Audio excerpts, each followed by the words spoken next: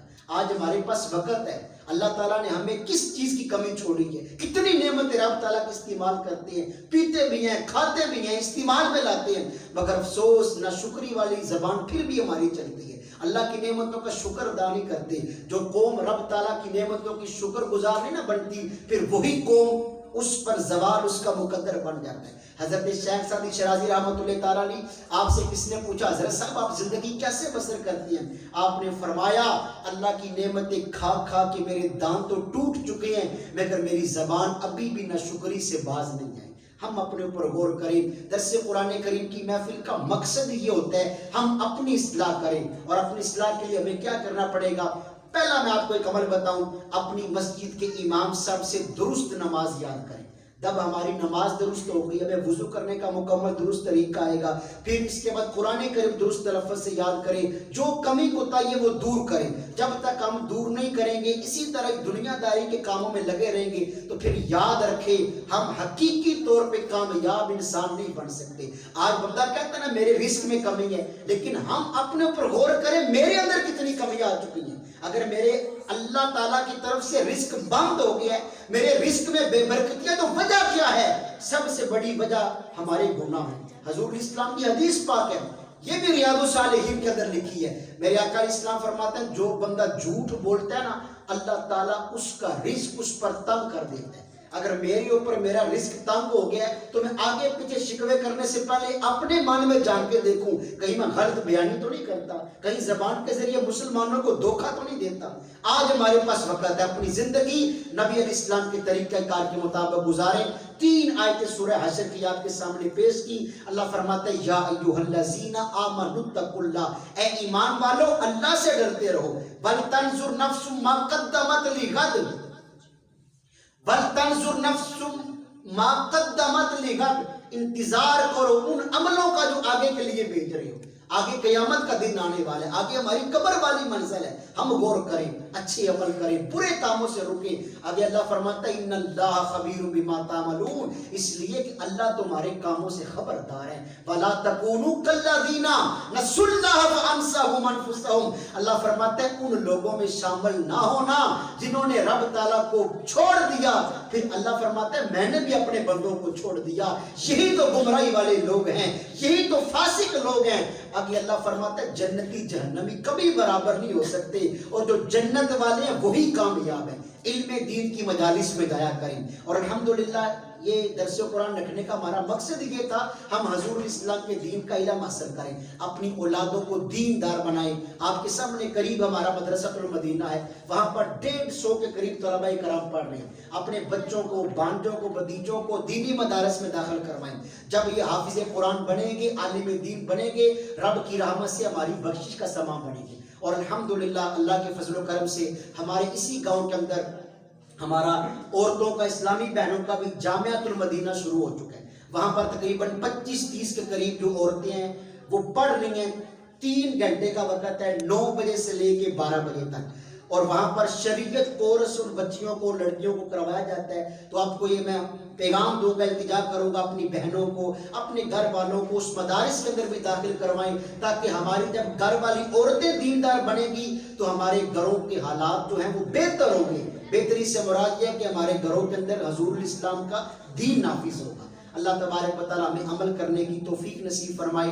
اللہ ہمیں حضور اسلام کے طرز عمل کے مطابق اپنی زندگی بسر کرنے کی توفیق نصیب فرمائے۔ آمین بجاہ نبی امین صلی اللہ علیہ وسلم۔